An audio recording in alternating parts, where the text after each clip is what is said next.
Success family. Welcome to the last and the final episode of CSM Secrets this season, Conversations with the C-Suite. How do you make it to the C-Suite? What does it take? Learning from the leaders across the board.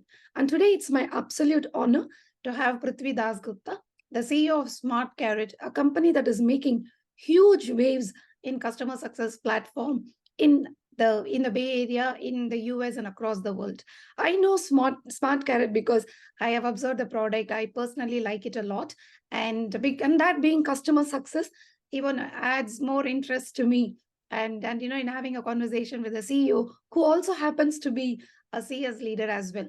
And I chose and I requested Prithvi to be on my show because I like such CEOs who are just leading a normal life. They are vice presidents, they are senior vice presidents in a company, and from out of nowhere, they become CEOs, they become founders, and they're also able to successfully run a company without a Harvard degree or the backing of huge circle, right? Those are the kind of CEOs that make me really even more curious because their success defines a lot of odds. So on that note, Prithvi, very happy to have you here. Thank you for being on my show. Thank you, Shobha. Thank you for the kind words. It's a pleasure being here and talking to you. Hopefully, look forward to a good conversation. Yeah. So for the first section of my podcast is going to be about you, the office that you hold, and to guide our audience as to how they can also become a CEO someday. The second part of it is going to be a rapid fire session where we are going to find out more about you. Because I feel that the viewers connect better to leaders when they know them at a little more of a personal level than just business, right? That's how it is structured. And let's go. So coming from a relatively humble background, you're now the CEO of one of the fast growing customer success platforms that is quite popular too, right? I mean, it is challenging and it is on par with many of few CS platforms that have widespread adoption. Tell us about your journey and how the origins of SmartKarrot came about in your mind, and how did you take it this far? Yeah, Shubha, it's a long, drawn out sort of answer a little bit. I'll try and keep it short. So this is the first time I'm holding this role, and I'm an entrepreneur, so it's sort of self-chosen, if you will. It came about. 2-3 things fell in place. Around 4 years back. I was working as a president of health tech business unit, and I've been in that role for around 10 years. We grew that a fair bit, and then we're lucky enough to get acquired. So that put me at a crossroad. So I've gone through that career of working for an organization, growing it, and then being part of the executive team which sold it. Prior to that, I was in different roles, pre-sales, sales, business development, marketing, product management. So I had this sort of 360 spread of sort of exposure. I wouldn't say experience, but exposure. And with this last gig, we are at crossroads. Now you have to think, what do you do now? Do you continue here as part of the executive team, or do you join somebody else in a similar role? That incidentally was a services company, but I had always wanted to do something on the product side. And I was lucky enough to find a like-minded co-founder. And we sort of said we probably complement each other's skills. And I had very strong opinions as part of my management exposure around the post-sales revenue handling. So whether it's account management, we used to call it, or client management, client services, now we are calling it customer success. So I always had strong opinions around that. I never felt that, for example, a CRM is the right tool for my account managers and the value it brings into driving account management and managing and growing revenue from existing accounts. So strong opinions about that. The healthcare tech gave me a lot of exposure to engagement from a patient standpoint, patient engagement, provider engagement. So I saw how tech we helped build a lot of that tech, incidentally, ourselves as projects. So a lot of these things came together, and that's how SmartKarrot really initiated and originated, and here we are today. So you always had that thing in you. You had the entrepreneurial traits. You had a good team. You had very strong opinions about what now we call as customer success. You had a good team. And on top of all that, you had the guts. Right? Okay. So so CEO is the ultimate office, and I'm telling you, especially being in the Bay Area, a lot of professionals aspire to be a CEO. When I walk around the Berkeley College, the university, every third person, thinks he's going to be the next Mark Zuckerberg, right? That's the way they talk. I'm inventing, I'm building new products. But what are we all missing? Like, according to you, what is the one toughest thing about a CEO the rest of the world fails to see? One or multiple tough things that that will come to you as part of being a CEO, and your strategies to solve them. Yeah, and there are two ways to look at this, Shubha. I think now that you ask me and I think about this, one is at a personal level, and then the other is obviously from the office itself. I think at a personal level, what people have to be ready for, especially if you are an entrepreneurial CEO, if you get hired by one of the big boys, that's a separate gig altogether. But if you are an entrepreneurial CEO, which is the only thing I can comment on, I think it comes firstly, you have to be ready to make a lot of sacrifices, personally, a lot of sacrifices on the family time front, on your vacation front, on, your materialistic desires front, on the financial front at times. So I think there's a fair amount of sacrifices all over as in your personal sort of family life. That's one. On the work front, I think again the title is glamorous, and it is a responsible title because you're held accountable for really anything and everything bad which is happening, and all the good things you sort of should pass on and tend to pass on back to the team. So it's a relatively no thanks sort of role, and it's a lonely role at times. So you have to be ready for that grind. You also have to be ready to be proven wrong a fair bit. Markets are hard. Running a business is very hard. So not all your decisions are likely to be correct. You'll make mistakes. So it's not easy, and it was not easy for me. I've had a fairly successful career, and again, very opinionated about certain things. So it's not easy for me to accept that I was wrong here. So that I had to learn very quickly, because you can't prolong that wrong decision for a while. So you have to realize that quickly, come back, pivot, try and figure out the solution alternatively. So it grounds you a fair bit. From being an executive, so at least it grounded me a fair bit, makes you more humble, I guess. So yeah, those are the two things which probably come top of mind, Shubha. Okay, perfect. And so Steve Jobs, right? I mean, I've read about quite a bit about Steve Jobs, and what I have read is that, of course, a CEO has 10 minimal functions to supervise, be it starting from admin and HR all the way up to the revenue and the finance departments. But I've read that two things that Steve Jobs, coming from the product person that he is, so he never took his eyes off two things: the product, the design, the product itself. The second one is the marketing, the messaging to the market, and how the product was positioned. And I've heard that all the ops, the supply chain business, the finance, etc., was driven by Tim Cook, and he didn't really get involved there, right? But that's Steve Jobs. So if you were to pick a few functions, or if we were to advise to evolving CEOs, these are the functions that you should never take eyes off, you should keep control of, and watch it on a very close basis and personally drive, and not let it be driven by somebody else. What would that be? Yeah, so I think there is some amount of stuff to be learned from that Steve Jobs example. I think as a product company, the product is who you are and what you are selling, and what defines you. So that's obviously should be a priority, and it extends beyond the formative years. Till the time you probably go to a certain size, and it's a fairly large size. I don't think you have an option to take your eyes off the product as well as the positioning thereof. So marketing is a broad area, but specifically positioning, I think, is something which founders have to be very, very close to. Whether you are a CEO founder or a non-CEO founder, it's still I wear the founder hat there, and along with the CEO hat, and then say, you have to be close to that.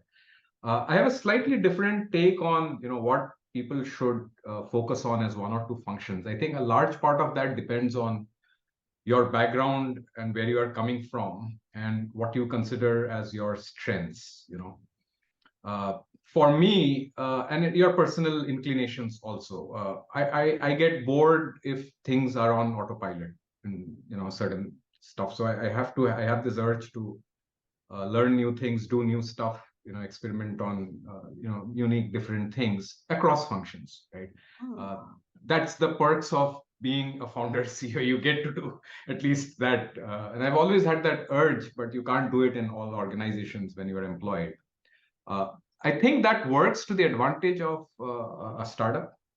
If you really pick up something which you're passionate about and you are trying to learn, because then you look at it differently and you'll probably do justice to that. So I think that one or two functions outside of the core product and positioning, you should pick up one at a time, and keep at it for a few quarters, if not for a year or whatever your duration is, and stay involved in depth.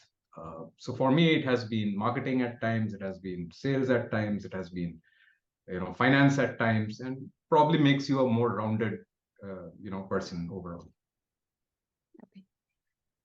Okay. So that takes me to my next question, kinds of leads me into it, right? Should a CEO be an expert in every office? Otherwise, I mean, let's say you don't have the depth. How can you make good decisions? Or even for that matter, how can you ask the right questions and Yeah. lead your team to the right decisions, right? But at the same time, like you said, a CEO brings in some natural skills. For example, somebody who's extremely good in product need not even want to look at the numbers, Yeah. right? May want or ops, something that people don't want to do at all. So how do you think somebody with a very focused background with one skill can actually become a CEO and make sure all other functions are doing it right? Like you said, is it important to build depth over time, or is it enough that you choose the absolute right team members and just go with gut instinct that they will do it right? Yeah, I think like most things, it's a balancing act, Shubha. So I'd say you probably don't need to get to the depths, absolute depths, unless you are that passionate and you really want to, which is fine.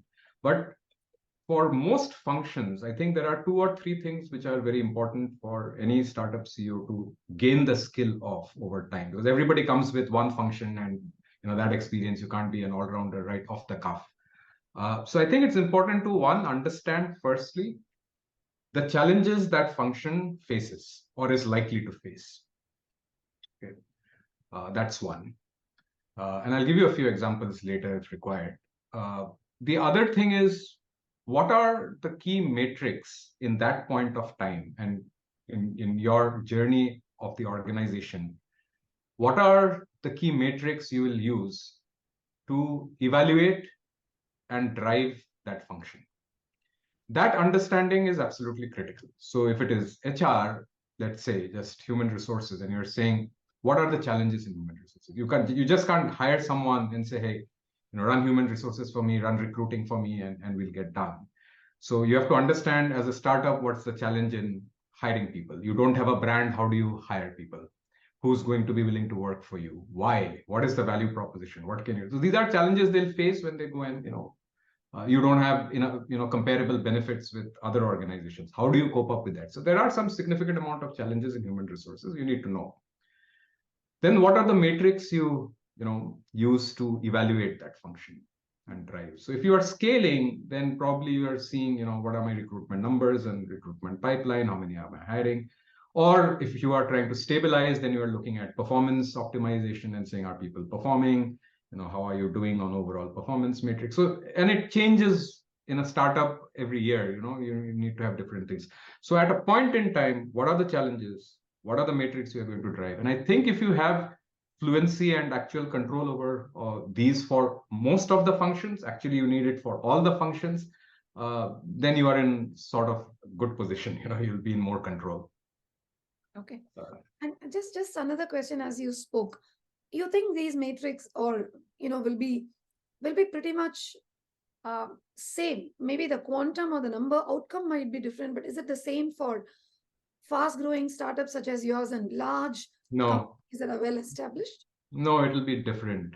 It'll be different even within the startup system. It'll be different depending on, your business, where you are, what is it that your organization at that point in time actually requires, because things change fast, but at any point in time you need to know what are the challenges, and the challenges also change. So because when you said get the right people, you will get the right people provided you know what these are, because skill sets are different, across solving for what challenges is this person going to solve for at this Correct. point in time. If you get someone who's very good at a large organization, or is good at scale and optimizing that, they may not be good at setting up the processes ground up. So if your priority for that function is to set up ground level processes, then you need to have that sort of person. And what are the challenges there? What he or she will solve for, and how do you evaluate them? No, no, that's very valid, right? You put it so beautifully well. Like what you're saying is that especially a startup, right, a fast growing startup is not cast in stone. Yeah. The metrics, the challenges are changing by the year, Yeah. right? Every year on year it's changing, and therefore the job of a CEO will be to calibrate it properly and find the right people, Yeah. identify the right metrics and track and get it done. Absolutely. Absolutely. Yeah, it's beautiful. Okay.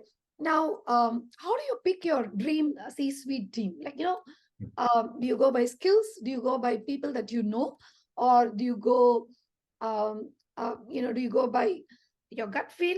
And across, I believe in organizational cultures, right? If today I come and talk to your C-suite, I can identify one or two common things that runs across, which shows how you have hired, right? So what is that skill? Like, is it teamwork or, I'll let you talk about it, right? And a general advice for people that are picking their C-suite. How do you pick your dream team? Yeah, I think it'll vary from organization to organization. It really, for us, and maybe I'll speak a little bit on behalf of the startup community itself, a little bit. I think what most founder teams and C-suite or CEOs will experience is, see, you are picking a team who you have to be comfortable working with and getting work out of. That is the first and primary most important. The person may have impeccable credentials and background and work experience and what have you, but if you don't get that connect with yourself, it's not going to work. It'll not work for you. It'll not work for that individual who you are bringing in. So I think that level of comfort, and level of comfort is a vague term, but it has to be an independent choice. So you have to have your own ways of figuring out, am I going to be willing to let go of some stuff to this person and be comfortable with it? And can I work with this person? Can I trust this individual? And then there we spoke about the value system. Will this individual hold the value system true? For us, for example, we like people in the team who are not shy of getting their hands dirty. We don't like, I'll just do strategy, figure out the execution. So it doesn't work for a startup anyway. So we align to people, whether it's on people we already know in our circle, or people we are meeting for the first time, or through a recruiter. Whoever tick marks those aspects more than what their experience is, more than, I take a hit on experience, I'll take a hit on you don't fit this exactly, but I'll take a compromise, provided you are willing to work with me over an extended period of time and build something good. I see.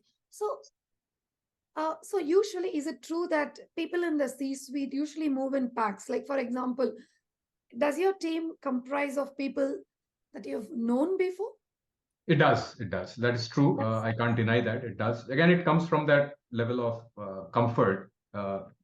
And it's not the entire team, but you definitely, because it short circuits the process, and it short circuits and de-risks you a lot and gives you that level of, like I said, it's just about your comfort as a leader, saying can I work with this individual? Yes, I can. I've worked with them in the past. So yeah, that comfort has a huge weightage when it comes to a startup C-suite.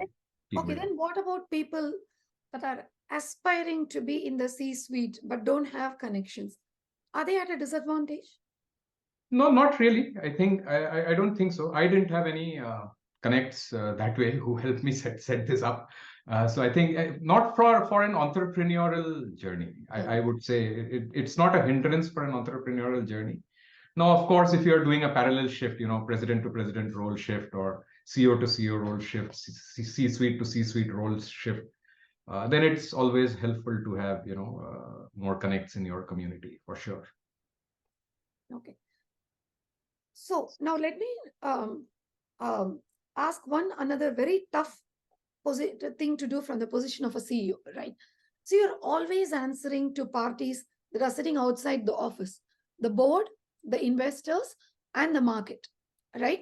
And I've heard that the CEO is subject to a lot of pull by these external forces outside of all the internal pulls that is happening. So how does Prithvi as a person make decisions? Does it give in to this pull, or does it give in to the customer needs, or do you go by what your team says? And if, let us say, that this is in 180-degree opposite to what your board wants, how do you handle that resistance? So I think I'm a big believer in this concept of taking a balanced decision and a balanced approach. Okay. Those pulls are there for sure. They'll always be there.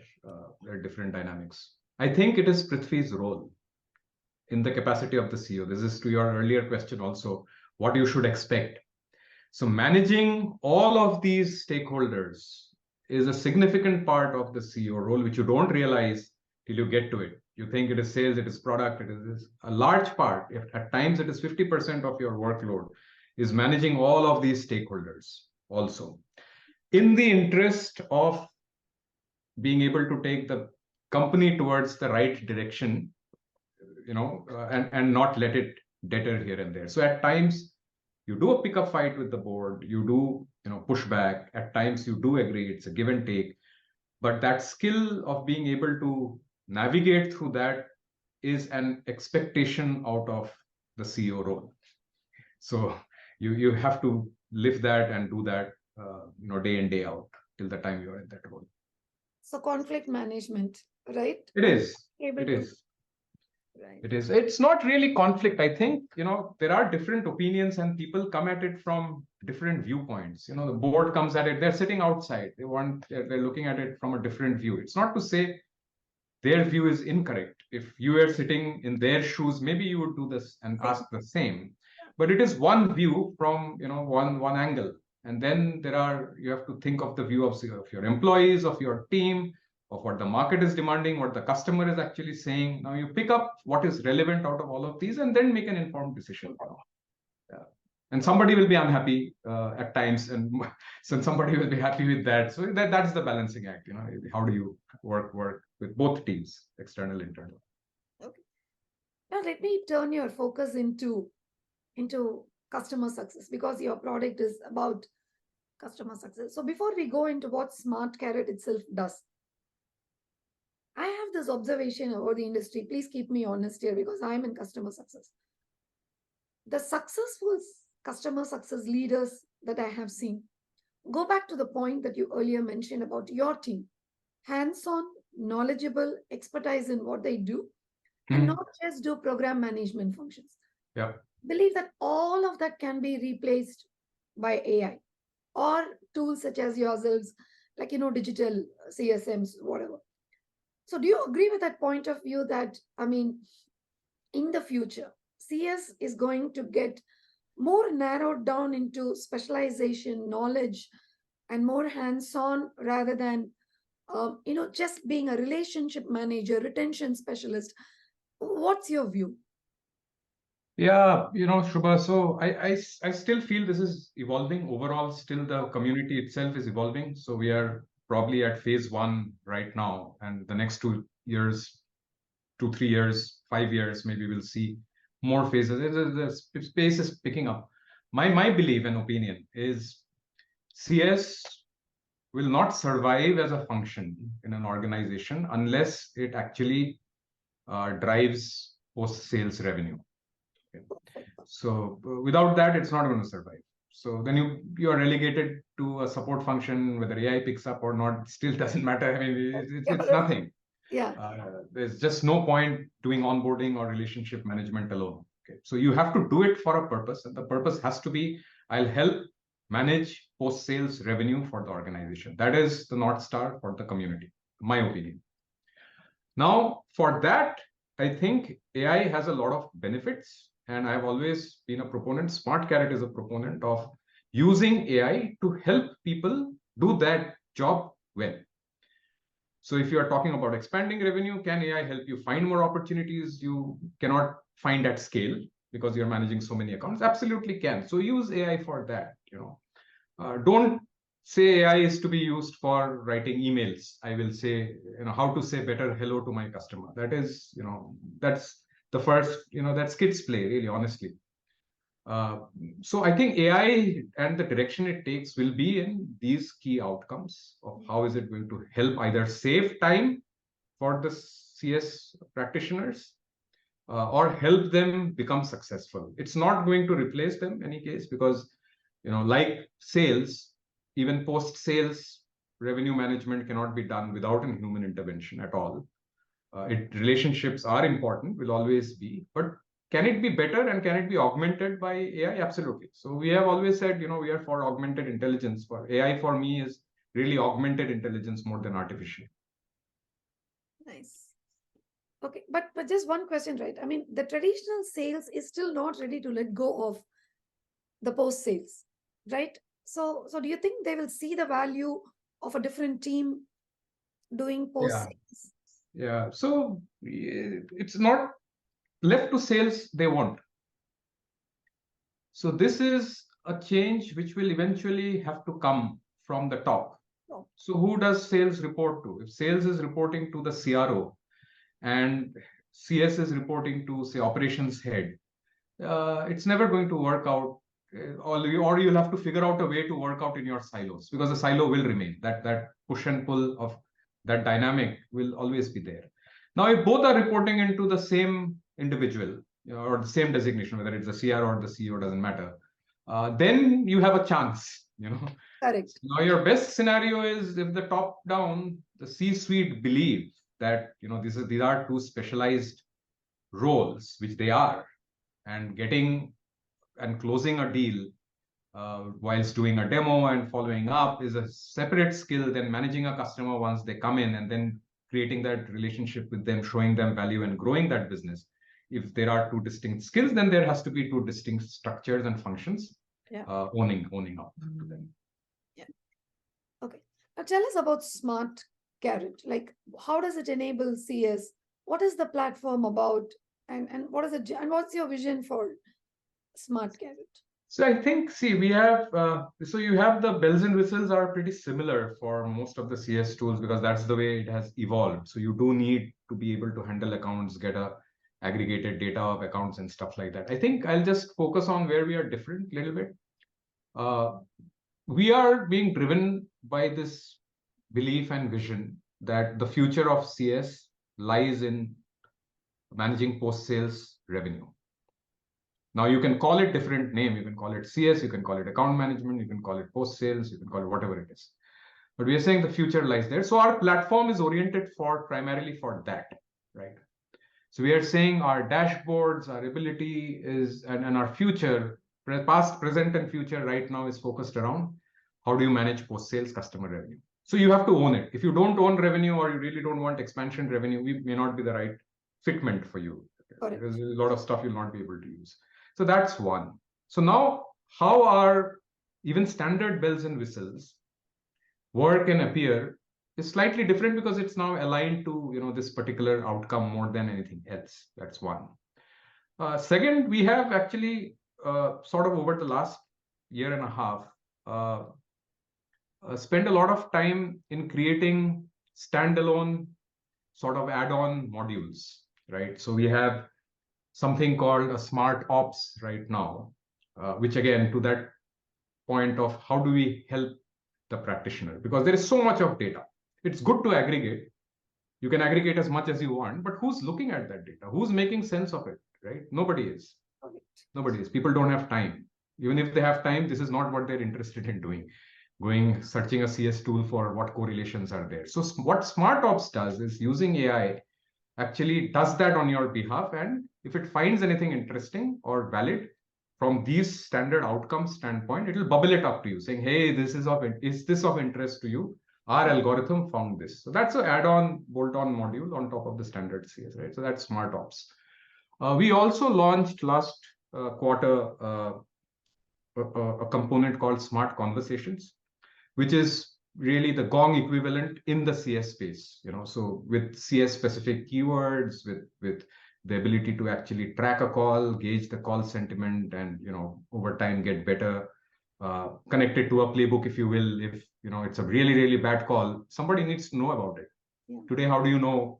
How does the organization know that one of my CS practitioners has had a really bad call, unless the person themselves bubbles it up? And sometimes they do, sometimes they don't. They miss it. So that's smart conversation. So we will continue to look at ways where we feel we can add value towards making the practitioner more efficient and successful, right? So in this goal of, and then we will keep focusing on what does it take. See, managing and growing post-sales revenue needs you to do a lot of stuff. It is easier said than done. So you need to identify stuff. You need to obviously do it. And see, renewals becomes a subset then, because you're saying if I'm growing an account, I shouldn't be worried about renewal at all. Yeah. Yeah. In fact, it's the other way around. If your account is not growing for the past 4 or 5 quarters or 2 years, then eventually it will go away. Yeah. Yeah. And there are statistics around that too. So just logically, it makes sense to try and grow the account.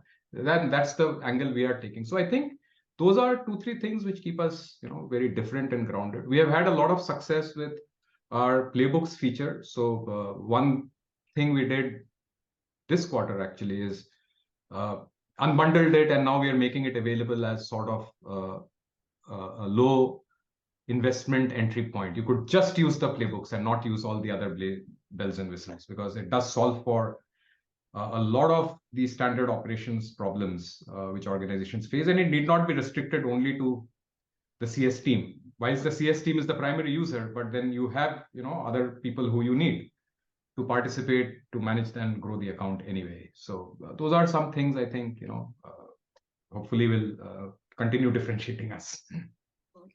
And you continue to focus on AI automation? Yeah, I think so. I mean, there is no running away from it. I mean, there is no choice. So you have to use it. So we have extensive usage of AI. Actually, we use OpenAI also. We have our own algorithms as well. Oh. So like Smart Conversation, we capture the conversation. We use OpenAI components to actually generate the call transcript, the meeting notes, etc., etc. All of these, we don't need to reinvent the wheel. So that's always already there.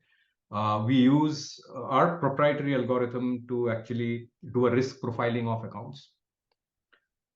So you may have designed your own health score, and you may have red, green, amber, the standard stuff. But we don't know what you have designed. So, but we do have access to and what weightages you have put to what parameters. So this algorithm over time looks at all your data points, correlates a few, looks at industry standard data points we have in our platform, and then compares and pings you and saying, hey, we feel this account is not doing that well. So it's again a proactive sort of approach. So we are looking at very specific use cases for AI across all of this entire big CS spectrum. Got it. Okay. So what are some really poor decisions you think you made as CEO and still managed? Like maybe you don't want to get into specifics, but how do you handle a bad decision? Yeah, I think a lot of bad decisions, Shubha. So, in this very short period also, there's been a fair number of bad decisions. But I said earlier as well, I think the skill is really to accept and figure out very quickly or as soon as possible that you have made a wrong choice. So self-acknowledgement is the biggest hurdle to, bad decision making. You're fine making bad decisions as long as you are willing to acknowledge it. And once you acknowledge, you'll figure out a way. People are smart. I'm more than average IQ. So I'll obviously figure out a way to solve for it or attempt something new. But not unless I acknowledge that, yeah, I was wrong. So I think that's the biggest thing to address. So yeah, fair number of across all functions. I made wrong hiring decisions, wrong market bets, wrong positioning, a whole lot wrong pricing decisions. Yeah. But then yet you have survived, and right, that's the whole point. So I'll tell you the truth. I think everybody does it. I'm sort of admitting it, but I don't think people get it right the first time on most things anyway. Okay, you just stay and continue, right? Yeah, you just stay and continue. Put your head down and keep digging. Mhm. Okay. So what do you think has been your greatest impact as a CEO? Not yet. I don't think that's yet to happen. Okay. Um, I don't know, Shubha, because I think getting it to where we are right now. uh, I don't want to accept an impact because then you are satisfied. I think we'll wait for that to happen in the next few years. Okay. Okay. What are your greatest learnings as a CEO? Forget everything you have learned in your previous stints, right? As a CEO, what is that awakening thing that you have learned? I mean, it could be about anything. It could be about life. It could be about business, whatever, right? But something you cherish as a life-changing learning, if there is anything. Yeah, there is one or two, and I'll just give you top of mind. There may be more. I think I've always sort of looked down on people when in the past they used to say, I'm stressed, and I can't take it anymore. I said, this is not sounding right to me. I mean, how can you be stressed about, what is there to be stressed about and stuff like that. I think the life changing or learning really and this only happened once I got into this role and this entire set of accountability now and then you said, okay, now I have to handle this also, that also. Uh, you are stressed, so then you figure out how do you address that and how do you handle that for your own well-being and for the well-being of the organization, because if you're down and it reflects in your face and in your movement and in your demeanor, then it impacts the rest of the organization also. So even if you are down, you can't show you are down, so that leads to a little bit more stress and you will have ups and downs for sure. I think that's been life changing, that you have to be willing to address that head on. Yeah. Okay, that's beautiful. So what is your view on customer experience? Right, you just said you set very clear expectations. CS is responsible for driving post sales revenue. Who drives customer experience? Is it a one man's job, or is it the entire organization coming together to deliver experience? And it should not be a CS job. What's your view on that? Yeah, I think it is, of course, the entire organization. It is everyone, each and everyone in the organization who's be responsible. At a bare minimum, anybody who's coming in touch with the customer in whichever shape and form is responsible for the experience. So if it is sales upfront, if it is your website upfront, it is your finance sending them invoices, it is your marketing guy reaching out for an event, it is your product people who are talking to customers, it's your business analyst trying to figure out a requirement. Anybody and everybody who touches the customer directly at a bare minimum. But I think so. I don't see too much value in a function around experience unless they are helping orchestrate this across the entire organization. It cannot be a one function job for sure. It cannot be, was my point of view as well, because I mean the product can only think from a product point of view, Yeah. usability, etc. Right? A sales comes more from a relationship. Yeah. So they bring different skills together, and it's an end-to-end spectrum. Yeah. Right? Absolutely. Yeah. Absolutely. Yeah, I think it starts off even with the larger organizations, Shruba. The intent is to actually do it across. yeah. And then they have this function who they hold responsible, and the chief experience officer, if you will, to actually enable that. But then the empowerment is not there. So if you ask me, this can happen across the organization if the CEO picks up that mandate himself or herself. Yeah. Yeah. Okay. All right. Now I think I'm done with all the serious questions. I'm going to poke a little bit on your personal side. I think I consumed a lot of time, so I'll make it very quick. So you're off to the moon and you're likely never coming back. What is that one thing that you can't be without, that you will take with you? Can't be without on the moon, and I'm never coming back. I'll take my favorite pillow. Okay. What's your North Star? Like, at any point of time, that's what guides you. What is that? I don't have one. Oh, you don't have. No. Okay. So you're not in a room, and people that have worked with you for many years, people from your business circle are talking about you. What do you think they are likely to tell about you? Positively, right? Positively, I think mostly it's been consistent, and we've done those, workshops earlier, Shubha, with as part of that executive team. I think most people will say he's a hard taskmaster, but he's fair on people. Great. So what did young Prithvi in his early 20s wanted to be? And is this Prithvi living that life? No, early Prithvi in 20s was just surviving, trying to figure out, how to just do his job at that point in time and how to navigate that organization he had gotten into. So this is far, far away from early 20s thoughts. Yeah, absolutely. Okay. So a bunch of college grads, all with the same grades, GPA, are coming and approaching you for a job in your dream team. Who's likely to get selected purely based on soft skills? The one who's willing to unlearn and then relearn stuff. Learning and Yeah, the ability learning. to Absolutely. unlearn. Yeah. Uh, Yeah. Okay. So are there any mentors or fellow officers that totally inspire you? It could be people from anywhere in the past, people that are not even alive. But if there is somebody that is a constant inspiration, who's that? There's no constant inspiration. I can't single out an individual, but yeah, of course, I have learned, a lot from whoever I've worked with, and it's just not, up in the hierarchy. It is across horizontally. It is in the team and so on and so forth. So I think that is constant, and there are a lot of people like that. My team members who I hired, I learned a fair amount of them in certain areas. People I worked under, I learned a lot. People in my team, the executive management teams I've been part of, I've learned a fair few, but no one in particular. I'm been a little bit of a rebellious person and opinionated person myself. So there's no one individual I'll say, oh, I believe you blindly. No, there's no one like that. So if you were to do this all over again, will you do this? Or what will you not do? No, I'll absolutely do it. I'll do it with all the learnings and not make the same mistakes I've made, at least first time round. I think what I do is, do a much simpler product upfront. Maybe go one aspect of CS. Like we eventually picked up expansion and revenue management as our, sort of fixated thing now.